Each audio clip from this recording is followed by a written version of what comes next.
কালো ঘন অন্ধকার রাত ছিল। হাওয়া খুব দ্রুত গতিতে চলছিল। সেই বাড়ির উঠোনে একটা নিম গাছ ছিল। সেই গাছের নিচেই একটা খাটে সোনালি কিছুক্ষণ আগেই ঘুমিয়েছিল যে হঠাৎ করে তাকে কেউ ডাক দেয়। তুমি ঘুমিয়ে আছো সোনালি? এসো আমার কাছে। দেখো আমরা সবাই কত এনজয় করছি। Happy summer vacation day. সোনালির চোখ খুলে যায়। যেইমাত্র তার চোখ নিম গাছের ওপর যায়, সে ঘন অন্ধকারে চমকানো দুটো চোখ দেখতে পায়। সোনালির গলা দিয়ে চিৎকার বেরিয়ে আসে। কবিতা, সোনালি, বিবেক আর স্যান্ডি রেস্টুরেন্টে বসেছিল। স্যান্ডি মোবাইলে কোনো নিউজ খুব মন দিয়ে পড়ছিল। ব্যাস কর স্যান্ডি, মোবাইলের ভেতরেই ঢুকে যাবি নাকি? কবিতা ঠিক বলছে। আমরা সবাই এখানে গরমের ছুটির ব্যাপারে ডিসকাস করছি, আর তুই মোবাইলেই ঢুকে আছিস। আমি মোবাইলে ওই এলাকার ব্যাপারে পড়াশোনা করছিলাম, যেখানে লোকজন গরমের ছুটিতে নিজের নিজের বাড়িতে একবারে বসে থাকে। এসব কি ফালতু কথা বলছিস তুই? এটা কি করে সম্ভব? গরমের ছুটিতে তো লোকেরা এনজয় করে, নাকি ভয়ের চোটে নিজের ঘরেই লুকিয়ে বসে থাকে?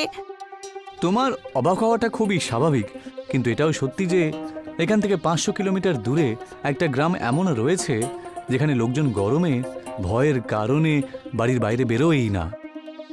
এরকম কি ব্যাপার? ওই গ্রামটার নাম হলো বিছুয়া গ্রাম। বিছুয়া গ্রামের লোকজন ডাইনির ভয়ের কারণে বাড়ি থেকে বাইরে বেরোয় না। অনেক বছর আগে গরমের দিনে ওখানকার লোকজন কোন একজন নির্দোষ মহিলাকে ডাইনি বলে জীবন্ত পুড়িয়ে মেরে দেয়। সবাই বলে যে মারা যাবার পরে সত্যিই ডাইনি হয়ে যায় সে, আর যতবার গরমকাল আসে না ততবার ওই ডাইনিটা দিনের বেলাতেই গ্রামে ঘুরে বেড়ায়। What nonsense! এসব কি আজবাজে কথা বলছিস? আজকালকার দিনেও এইসব কথায় লোকজন বিশ্বাস করে? সোনালি সবার দিকে তাকিয়ে বলে, ও ঠিকই বলছে। ও যেই গ্রামের ব্যাপারে বলছে ওখানে আমার মায়ের বাড়ি। হোয়াট? বিছুয়া গ্রামে তোমার মামার বাড়ি? হ্যাঁ স্যান্ডি, আমার মনে আছে গরমকালে পুরো গ্রাম যেন মরে গেছে এরকম মনে হতো। এসব কি তুই ওই ডাইনিকে নিজের চোখে কখনো দেখেছিস কি? সেসব অন্ধবিশ্বাসী লোকেরা। আমি তো এই ব্যাপারগুলো মানি না। তাহলে বাদ পাকা, আমরা এইবার সামার ভ্যাকেশনে তোর দিদার বাড়িতেই যাব, আর সবার মন থেকে ভয় বার করে এই অন্ধবিশ্বাসটা শেষ করে দেব। একদম ঠিক কথা বলেছিস। আর আমাদের দেখা যদি ডাইনির সাথে হয় না, তাহলে ওকে হ্যাপি সামার ডে ভ্যাকেশনও উইশ করে চলে আসবো। আমরা আমাদের এই ট্রিপের নামও দেব এটাই, হ্যাপি সামার ভ্যাকেশন ডে। পরের দিন কবিতা, সোনালি, স্যান্ডি কারে বসে বিছুয়া গ্রামের দিকে রওনা দেয়। সমস্ত বন্ধুদের সোনালির দিদার বাড়ি প্রচণ্ড পছন্দ হয়। এইভাবেই 3 দিন কেটে যায়। দুপুরের 12টা বাজছিল। কবিতা সোনালি আর নিজের বন্ধুদেরকে বলে, 3 দিন হয়ে গেছে, খুব বোর হচ্ছি আমি। চলো না কোথাও ঘুরতে যাই আজকে। তুই ঠিক বলছিস। হ্যাঁ, যেই উপলক্ষে আমরা এখানে এসেছিলাম সেটা আগে ঠিক করে দেখে নি আমরা।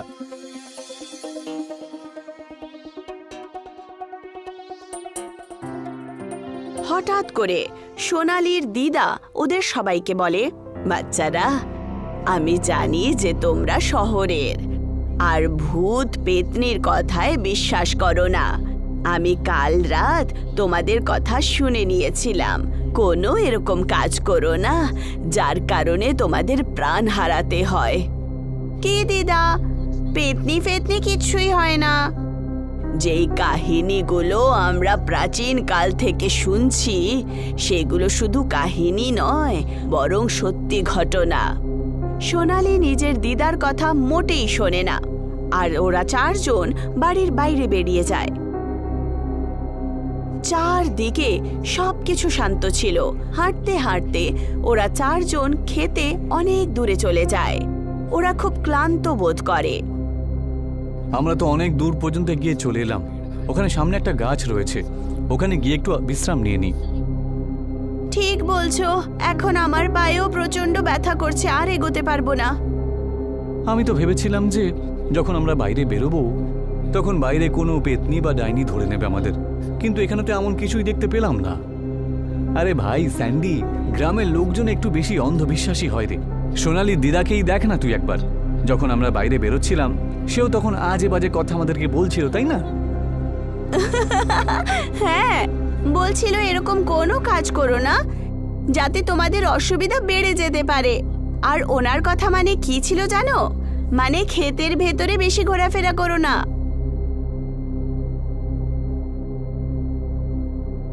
হঠাৎ করে কবিতার চেহারায় কারোর চুল চলে আসে। তার চোখ নিজে নিজেই গাছের ওপরে চলে যায়। গাছের ওপরে সাদা শাড়ি পরে একজন মহিলা বসেছিল, যার লম্বা চুল কবিতার গালে ধাক্কা খাচ্ছিল। ঘন গাছের অন্ধকারে তার চোখ চমকাচ্ছিল। কবিতা চিৎকার করে বলে ওঠে, এটা আবার কি জিনিস? কে ওখানে? ওপরে গাছে দেখো, ওর চুল কত লম্বা। হঠাৎ করে সাদা শাড়ি পরে থাকা মহিলা ওদের তিনজনের সামনে এসে দাঁড়িয়ে পড়ে। তার চেহারা খুব ভয়ঙ্কর কালো ছিল। হঠাৎ করে সেই পেতনি নিজের লম্বা আর কালো নেকড়ের মতো দাঁত ওদের দুজনের গলায় ঢুকিয়ে দেয়। পর মুহূর্তেই একদম অন্ধকার হয়ে যায়। আমাকে বাঁচাও সোনালি, আমাকে মেরে ফেলবে, বাঁচাও বাঁচাও, কে তুমি? পর মুহূর্তেই বিবেকের চিৎকার সমস্ত জঙ্গলে ছড়ায়। তিনজনের লাশ পোস্টমর্টম হাউসে রাখা হয়। সোনালির কেঁদে কেঁদে প্রচন্ড অবস্থা খারাপ ছিল। সোনালি, আমি তোকে বারণ করেছিলাম না সোনা, কিন্তু আজকালকার বাচ্চারা বড়দের কথা মানেই কোথায়। যদি তুই আমার কথা মেনে নিতি তাহলে তোর তিনজন বন্ধুরা জীবিত থাকতো। আমার বন্ধুদেরকে ওই পেতনি আমার সামনে কাঁচা চিবিয়ে ফেলেছে দিদা। ভগবানকে ধন্যবাদ জানাও যে তুমি বেঁচে গেছো, নয়তো আজ পর্যন্ত সেই পেতনির হাত থেকে কেউই বাঁচেনি। আমার মনে হয়েছিল এই সব কিছু কাহিনী দিদা। এসব কোনো কাহিনী নয় বাবু, বাবাজিও খবর পেয়ে গেছেন, আজ রাত পর্যন্ত চলে আসবেন। কাঁদতে কাঁদতে সোনালি উঠোনে রাখা খাটের মধ্যে শুয়ে পড়ে। সোনালির চোখ মাত্র বন্ধই হলো, হঠাৎ করে তাকে কেউ ডাকে। সোনালির চোখ খুলে যায়। আওয়াজ গাছ থেকে আসছিল।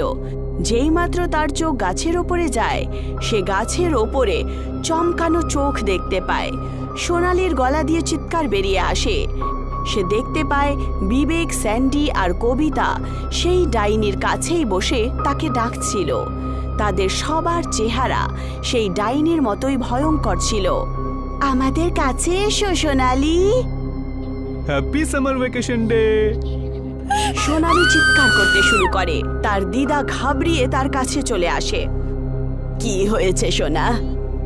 দিদা, ওদিকে দেখো, আমার সমস্ত বন্ধুরা সেই পেতনির কাছেই বসে আছে আর ওরা আমাকে ডাকছে।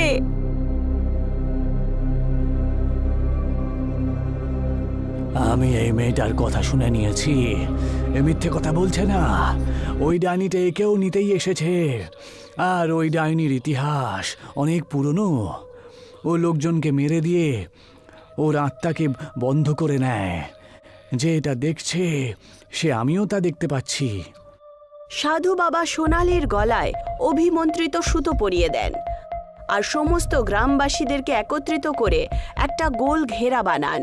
উনি যেই মন্ত্র জাপ শুরু করেন, সেই ডাইনি সেই গোল ঘেরায় চলে আসে। কেন ডেকেছিস আমায়? কেন মারলি তুই এই নিরীহ বাচ্চাগুলোকে? আজকে তোকে তোর ব্যাপারে বলতেই হবে। কে তুই? আর গরমকালের দিনেই তুই বাইরে কেন বেরিয়ে আসিস আর মানুষগুলোকে কেন মেরে দিস? ডাইনি রেগে যায় আর সাধুর দিকে তাকিয়ে বলে, জানতে চাস? তাহলে নিজের চোখ বন্ধ কর, তুই সব দেখতে পেরে যাবি। ডাইনির কথা শুনে সাধু নিজের চোখ বন্ধ করে নেন। চোখ বন্ধ করা মাত্রই তার সামনে কিছু দৃশ্য চলতে শুরু করে। একজন বয়স্ক মহিলা কালো শাড়ি পরে চোখ বন্ধ করে কিছু মন্ত্র জাপ করছিল। তক্ষুনি তার 20 বছরের মেয়ে রাধা সেই মহিলাকে বলে, এটা কি মা? তুমি আবার শুরু করেছো? কতবার বলেছি তোমাকে এই সব কিছু ছেড়ে দাও। কালো জাদু করা খুব খারাপ কথা। তোমার মনে হয় তোমার কারণে আমি গ্রামে কত রকম কথাবার্তা শুনি? রাধার কথা শুনে তার মা চোখ খুলে দেয় আর রাগের চোটে রাধার দিকে তাকিয়ে বলে, কতবার বলেছি তোকে, যখন আমি মন্ত্র পড়ি তখন আমাকে আটকাবি না? তুই জানিস না যে এই মন্ত্র কত শক্তিশালী হয়?